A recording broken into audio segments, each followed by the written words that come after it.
Il y en a qui peuvent se poser la question, parce qu'on ne voit pas toujours les résultats immédiats de ces initiatives internationales. Qu'est-ce que ça donne d'avoir au Québec un ministère des Relations internationales? C'est comme si on pose la question, qu'est-ce que ça donne de savoir ce qui se passe ailleurs? Qu'est-ce que ça donne de connaître les autres? Qu'est-ce que ça donne de s'informer sur les expériences ou les erreurs d'autres populations? Bien, ça donne que ça nous aide. Ça nous ouvre les horizons.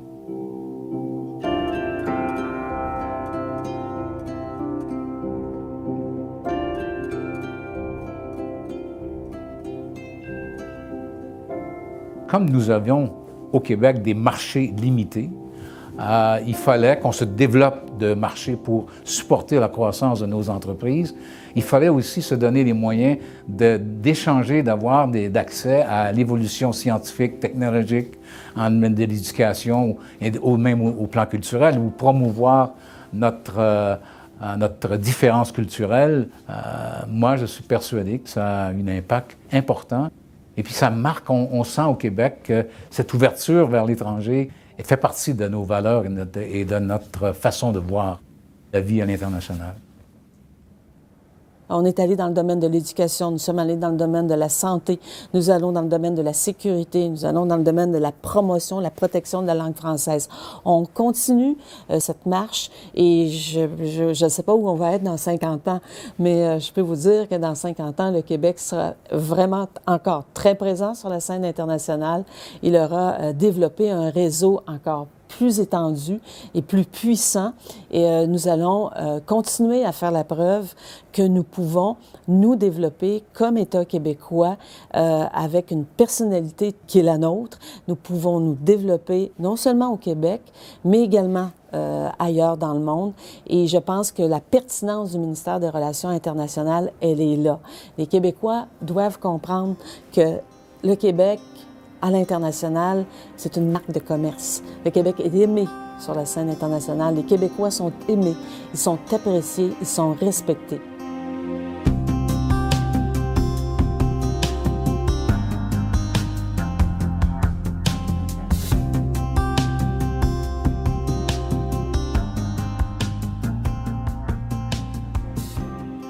La province de Québec a été longtemps la seule province à développer des bureaux à l'international.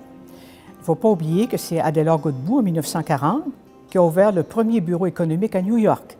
Par la suite, en 1961, on était à Paris, en 1962, on était à Londres, parce qu'on sentait véritablement le besoin d'être présent dans ces pays. Le gouvernement canadien n'a pas la compétence exclusive des relations internationales. Le gouvernement canadien peut signer des traités, mais si ces traités relèvent des compétences des provinces, à ce moment-là, le gouvernement fédéral doit obtenir le consentement de la province, sinon on n'est pas obligé de la mettre en vigueur. Alors donc, nous avons ouvert nos bureaux à l'étranger, toujours en fonction de nos compétences. Dans les années 60, avec la Révolution tranquille, est né ce qu'on a baptisé la doctrine Gérin-Lajoie. C'est-à-dire que dans les compétences du Québec, il y a des éléments que nous pouvons développer à l'international. Donc, on parle d'éducation, on parle de santé, on parle de culture. Et ce que la doctrine dit, c'est que ce qui est de compétences chez nous est de compétences partout. Alors, ça n'a jamais été contesté et nous avons, en 50 ans, signé plus de 750 entente. Et ça, vraiment, je pense que ça fait tellement avancer le Québec, c'est de façon continue. De gouvernement à gouvernement, nous avons continué à bâtir cet édifice. La doctrine qui est à la base de la création du ministère des Relations internationales et de milliers d'ententes qu'on a signées par la suite et de décennies de développement de relations internationales, cette doctrine, elle porte le nom de celui qui l'a mise au monde, c'est M. Gérin-Lajoie, devant des gens fort surpris à l'époque au gouvernement fédéral, affirmant que les compétences du Québec dans la Constitution canadienne, qui étaient notamment des compétences exclusives, avaient un prolongement naturel à l'extérieur des frontières. C'était une théorie extraordinaire qui permettait au Québec de s'ouvrir sur le monde, légalement, entre guillemets, aux yeux d'Ottawa, Paul Gérin-Lajoie était un grand constitutionnaliste, un juriste de réputation internationale et il faisait partie donc, de cette équipe très nationaliste de Jean Lesage. Pendant des années, Ottawa va tout faire pour bloquer quand même ces tentatives-là. Il y aura éventuellement une solution à ce conflit-là, mais ça a été des années assez particulières pour que le Québec puisse s'imposer dans les domaines de sa juridiction sur la sphère internationale. L'accession du Québec à un rôle international a été le résultat d'une bataille de plusieurs années avec Ottawa, qui a toujours voulu contrôler ce qu'on faisait, parce que c'était supposément de la politique étrangère. Québec était surveillé par chaque fois qu'il y avait des visiteurs étrangers qui venaient ici. On se disait, est-ce qu'ils vont signer un accord? Est-ce qu'ils vont négocier quelque chose? J'allais faire des conférences à l'étranger. À Londres, par exemple, j'en ai fait pendant... je savais qu'il y avait dans la salle des gens d'Ottawa qui venaient écouter ce que... Il y avait le droit, qui venaient écouter ce que j'avais à dire, puis faisaient rapport à Ottawa pour voir si je n'avais pas contrevenu à certaines règles. Donc, on était surveillés, pas rien que moi, tous ceux qui s'occupaient des rapports avec l'étranger, parce que c'était un domaine qui était symbolique pour Ottawa de la souveraineté d'un peuple.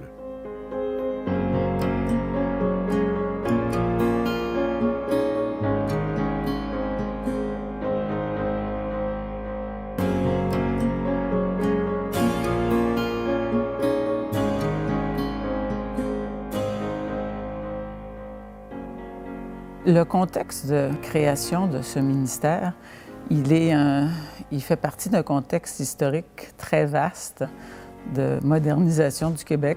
On avait élu au Québec un gouvernement dont le slogan était « Maître chez nous », qui a mis en œuvre ce qui s'est appelé au fil des ans la Révolution tranquille, l'Expo 67, qui a été un moment incroyable d'ouverture au monde, un moment de créativité, de découverte pour les Québécois. Moi, j'ai eu la chance d'y travailler et j'étais d'ailleurs la plus jeune hôtesse de la Corporation canadienne de l'Expo. Mais imaginez les fêtes nationales des pays, l'accueil des chefs d'État, les visites protocolaires. Le service du protocole du gouvernement du Québec est né à ce moment-là, l'expertise. Alors, dans ce bouillonnement, il était incontournable, d'une certaine façon, d'aller chercher de l'aide, du support et aussi, je dirais en général, de l'inspiration. Au départ, l'objectif était moins de s'affirmer sur la scène internationale que d'aller chercher à l'étranger des ressources dont on pouvait avoir besoin. Il y avait un désir dans une couche de la société, pas tout le monde, hein, mais dans une couche de la société, de savoir ce qui se passe ailleurs. Pas de copier, mais de s'en inspirer. Alors, tout ça, ça s'est retrouvé comme souci, comme préoccupation dans le gouvernement, dans divers secteurs d'action, où on a voulu voir ce qui se passe à l'extérieur, on a voulu collaborer avec les autres, s'ouvrir au monde. C'est ça qui a amené le Québec, donc, à avoir une présence internationale. Et là, bien évidemment, il y a eu l'Expo 67, il y a eu De Gaulle, le Vive le Québec libre, qui a donné une impulsion. Parce que ça, c'était pas arrivé avant. Mais là, le De Gaulle qui vient dire à l'humanité entière, vive le Québec libre, puis aux Québécois, bien, je n'ai pas besoin de vous dire que ça change l'atmosphère. C'est un gouvernement extrêmement nationaliste qui, sur le plan économique, prend des mesures, déjà au sein de la Fédération canadienne, qui sont vues comme audacieuses. Le Québec veut s'affirmer, puis cette tendance-là se fait pas seulement au sein du Canada, mais spontanément. Jean Lesage va dire, bien, pourquoi on n'aurait pas, par exemple, des relations particulières avec la France? Puis évidemment, il y a un gouvernement gaulliste en France qui ouvre les portes à ça. C'est vraiment peut-être le « Vive le Québec libre » de Gaulle, le symbole le plus évident de l'affirmation du Québec à l'étranger. Le virage spectaculaire, c'est la visite du général de Gaulle. J'avais été absent pendant quelques années pour faire des études en France. La journée de mon retour, c'est pas croyable. Les camarades de Montréal m'ont dit, ça fait longtemps qu'on ne s'est pas vu, on va aller manger ensemble dans le Vieux-Montréal. Alors, c'est au pied du balcon de l'Hôtel de Ville, j'ai donc entendu dès mon retour au Québec, cette phrase historique « Vive le Québec libre », qui a internationalisé la question québécoise. Le mot Québec était à peu près pas connu dans le monde. Et je suis allé en Chine plusieurs années plus tard avec René Lévesque, mon premier ministre, et puis le directeur du quotidien du Peuple nous a dit, quand le général de Gaulle a dit « Vive le Québec libre », on a dû inventer un idéogramme pour le mettre à la une du quotidien du Peuple. Idéogramme Québec. Et je pense pas qu'il y a deux peuples au monde plus unis que ne le sont de diverses manières la France et le Québec. Alors, le général de Gaulle nous a donné un statut diplomatique. Notre délégation générale, c'est une ambassade, avec tous les privilèges et tout.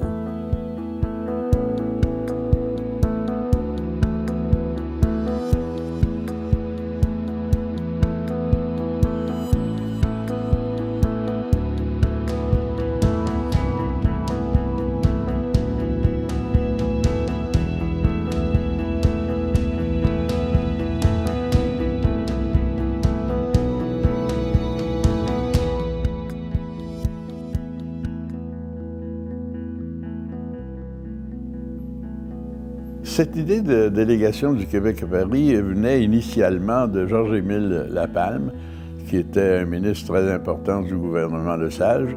Lapalme voulait marquer la relation spéciale Québec-France par l'établissement d'une maison, qu'on appelait à l'époque Maison du Québec à Paris. De Gaulle a consenti, là, je passe les détails, à ce que la délégation dispose d'avantages diplomatiques qui sont normalement réservés aux ambassades de pays souverains. Les observateurs étrangers ont compris que la France considérait le Québec comme, je dirais, un État spécial. C'était la conséquence de la présence du Québec en France, c'est non seulement faciliter les échanges, mais aussi d'agir sur le statut du Québec dans l'œil des observateurs étrangers, ce qui n'est pas négligeable quand vous êtes en diplomatie. À son arrivée à Paris, M. Lesage se rendit au palais de l'Élysée, où il fut reçu avec le cérémonial d'honneur le plus complet par le président Charles de Gaulle. M. Lesage a conversé durant une demi-heure avec le président de Gaulle au palais de l'Élysée. Jeudi le 5 octobre à 11h, M. Lesage inaugure la délégation générale en présence du ministre français des Affaires culturelles, M. André Malraux, de l'ambassadeur du Canada à Paris, de l'honorable Georges-Émile Lapalme et de centaines d'invités. Il était naturel qu'en voulant réformer le système d'éducation et en voulant rattraper ce décalage sur d'autres sociétés occidentales, qu'on se tourne vers des sociétés qui étaient des modèles pour nous. On avait donc besoin de la France, on avait besoin d'enseignants, évidemment, on avait besoin aussi d'envoyer de nos étudiants là-bas, on avait besoin de modèles sur l'organisation même des institutions, notamment dans les institutions de recherche. On a créé, en même temps que l'Université du Québec, un Institut national de la recherche scientifique, très inspiré par le système français. On a créé une École nationale d'administration publique, très inspirée par l'ENA. Dès les débuts de la Révolution tranquille, spontanément, naturellement, et Jean Lesage, le premier ministre, et surtout Paul Gérin-Lajoie, se sont tournés vers la France pour signer les premières ententes internationales du Québec. Alors, ça a été un mouvement naturel, je crois, de la part de M. Gérin-Lajoie, qui s'est dit, bien là, si on veut faire une entente en matière d'éducation, avec qui, bon, on avait besoin de profs à l'époque, parce que le Québec n'était pas encore suffisamment bien loti en cette matière. Alors, l'idée est venue. Puis il y a eu des échanges de profs, il y a eu toutes sortes de choses formidables qui se sont faites. Le gouvernement de l'époque a compris immédiatement son intérêt à avoir une alliance avec la France via des ententes.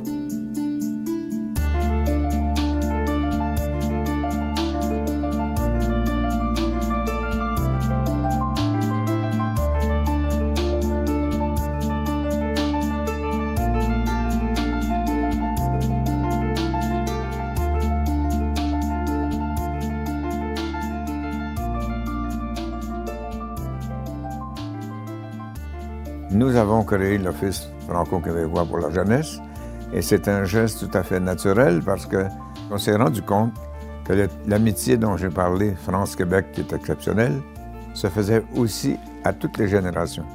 Alors ça nous apparaissait naturel de s'occuper particulièrement de la jeunesse. C'est très bon à bien des égards, pour le présent et pour l'avenir, parce que ceux qui viennent ici, ils développent des contacts et ça devient des espèces d'ambassadeurs éternels. Et il y a des dizaines de milliers de Québécois qui ont pris leur premier contact avec la France à travers l'Office franco-québécois pour la jeunesse. On ne s'est pas trompé. Début 1968, l'Office franco-québécois pour la jeunesse est officiellement créé. Et 2 mois après la signature de l'entente, un premier groupe de stagiaires s'envole des 2 côtés de l'Atlantique. Aujourd'hui, grâce à l'Office, 60 000 jeunes des 2 communautés ont pu se rencontrer et se découvrir. Je me suis dit, il faut que les relations politiques, c'est ça qui m'intéressait le plus, les relations politiques. Je savais qu'il fallait des relations culturelles dans le secteur économique, dans le secteur de l'éducation aussi, bien évidemment. Mais moi, je voulais souder, en quelque sorte, la gauche et la droite, avec nous dans une perspective d'avenir commun. Alors, je me suis attelée à ça et j'ai dit à M. Lévesque à l'époque, moi, je veux m'occuper de la gauche parce que j'ai dit, toi, tu vas t'occuper de la droite, non pas parce que tu aimes la droite particulièrement, mais parce que c'est elle qui est au pouvoir. Et là, ben, il m'a dit, oui, c'est une bonne idée de s'occuper de la gauche parce que peut-être qu'un jour, l'alternance se produira. Ça a été long, hein, 81 pour l'alternance. Il l'a su rapidement, en tout cas, que la France serait notre principal allié politique.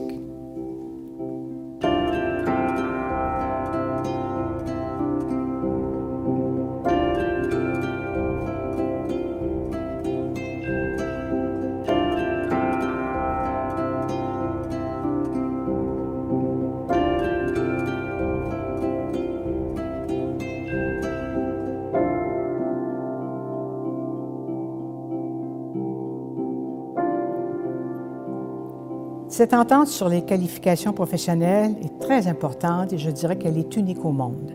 Ça peut être au niveau des ingénieurs, ça peut être au niveau, bon, c'est sûr qu'au niveau de la santé, je pense aux infirmières, ça peut être à différents niveaux finalement. Tous les ordres professionnels sont concernés. Ce qui est important, c'était d'avoir quelqu'un qui négociait au nom du gouvernement du Québec avec la France, qui était Gilles Rémillard. Mais avant ces négociations, le premier ministre Charest avait réuni dans une grande salle bon, tous les ordres professionnels, les syndicats, pour avoir leur approbation si on pouvait travailler sur une telle entente. Alors donc, ça n'a pas été une mince tâche parce que lorsqu'on touche aux ordres professionnels, c'est très différent, par exemple, d'un pays à l'autre. C'est le premier ministre Jean Charest qui m'a demandé de négocier avec le gouvernement français et les corporations professionnelles françaises les moyens d'avoir cette relation directe entre les corporations professionnelles, les ordres professionnels québécois et les ordres professionnels du côté français. C'est-à-dire qu'un médecin en France est un médecin au Québec et un ingénieur au Québec est un ingénieur en France. En fait, toutes les grandes professions pourraient avoir donc leurs équivalents, de sorte que le mouvement des personnes serait donc beaucoup amélioré. Et ça vaut pour la pratique et ça vaut aussi pour la recherche. Ça vaut pour la capacité de travailler ensemble. On gagne sur le plan aussi économique en permettant une plus grande activité économique et on développe aussi toujours cette solidarité qui est très importante. Cette solidarité qu'on doit toujours entretenir, développer.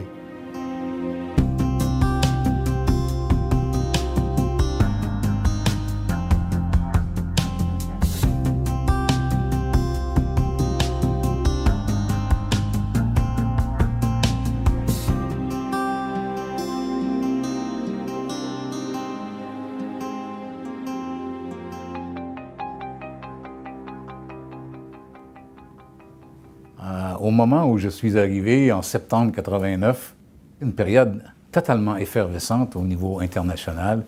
Je me suis trouvé très fortuné d'arriver à cette période-là. Il y a eu des changements majeurs à tous les niveaux. On a vu, par exemple, l'éclatement de l'URSS, la construction de l'Europe. Nous avons eu des contacts avec de nombreux pays à l'époque. Je me rappelle très bien, par exemple, d'avoir ouvert des discussions avec les pays de l'Europe de l'Est qui faisaient suite à l'éclatement et qui se développaient des démocraties de marché. On s'est retrouvés en Tchécoslovaquie au moment où le gouvernement n'était pas encore composé, à faire la même démarche en Hongrie. Et donc, tout ça était un feu roulant d'activité et d'action. Au plan politique, c'était passionnant aussi parce que nous, on est en train de faire l'accord de libre-échange avec les États-Unis et le Mexique. Les Européens sont en train de faire l'Union européenne. Et les Français, que ce soit Jacques Chirac, que ce soit Mitterrand, que ce soit Fabius et les autres, les responsables français, étaient très curieux de savoir qu'est-ce qu'on visait, qu'est-ce qu'on était vraiment en train de faire. L'Europe est en train de se faire. Donc c'était très intéressant. Et Bruxelles était le nouveau lieu du pouvoir.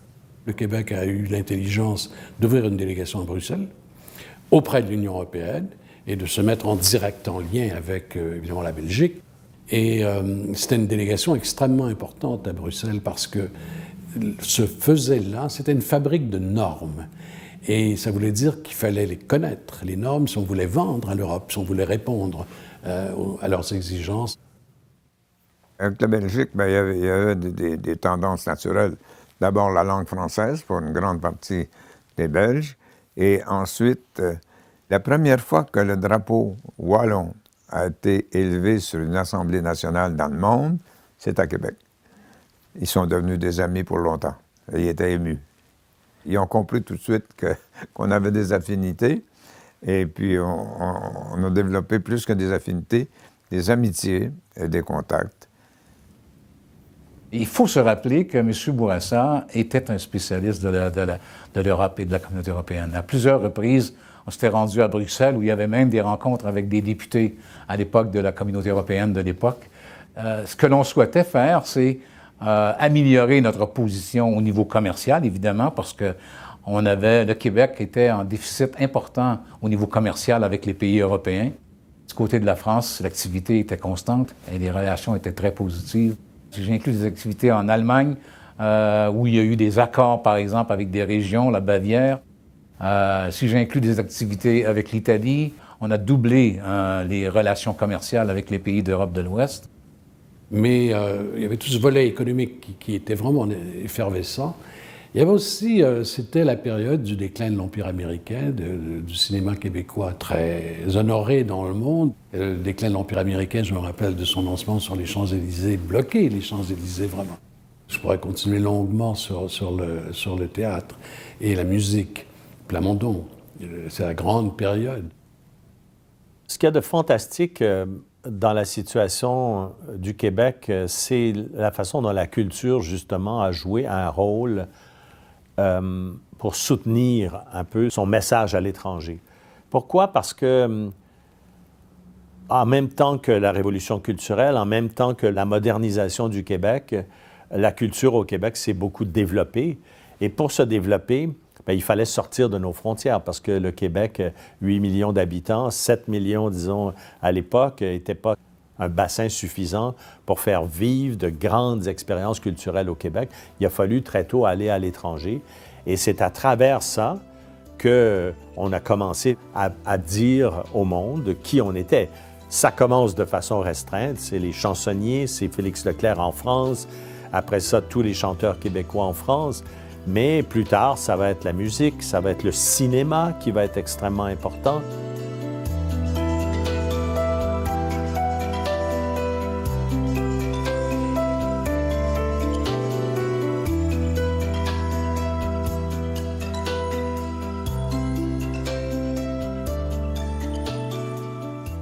Nos nos artistes sont nos meilleurs ambassadeurs. Alors, lorsque nos artistes québécois, les artistes québécois rayonnent à l'extérieur du Québec, bien sûr, c'est le Québec tout entier qui rayonne. Alors, c'est très important pour nous d'appuyer les artistes aussi à l'extérieur. Nous sommes aussi très présents dans des festivals, nous sommes présents dans des salons du livre, nous sommes souvent à l'honneur. Nous avons énormément de talents ici. Donc, pour le Québec, c'est important de faire en sorte que les artistes puissent évoluer également et se produire à l'extérieur. Entre autres, nous avons 6 studios que nous prêtons à des artistes. Nous avons des studios à Tokyo, à Londres, à Rome, également aux États-Unis, à New York et bien sûr à Paris. Ça s'adresse à toutes les disciplines. Ça peut être autant en danse, qu'en peinture, qu'en théâtre, en écriture. Et ça existe depuis de nombreuses années. C'est dans les années 80 qu'on a commencé cette expérience-là. C'est peu connu, mais c'est quelque chose, je pense, qui porte également. Nos créateurs, nos écrivains, nos danseurs, nos cinéastes, ce sont nos premiers ambassadeurs dans le monde. Ambassadeurs de ce que nous sommes, de ce que nous faisons de mieux. Ils sont le reflet de la vitalité, de la créativité, de la richesse de ce qui se fait ici. La diplomatie culturelle, c'est la diplomatie, je dirais, la plus efficace parce qu'elle s'adresse au plus grand nombre de personnes. Quand l'orchestre symphonique ou quand Yannick Nézet-Séguin se promène dans les grandes villes du monde, c'est évident que pour le Québec, c'est un atout extraordinaire. Même chose pour nos écrivains, Michel Tremblay qui a été traduit dans je ne sais pas combien de langues, Robert Lepage, Le Cirque du Soleil, Céline Dion. Quand on pense à une petite société comme nous sommes, le Québec, qui parle français mais qui peut être traduit dans plusieurs langues, c'est exceptionnel. Tous ceux qui nous représentent à l'étranger.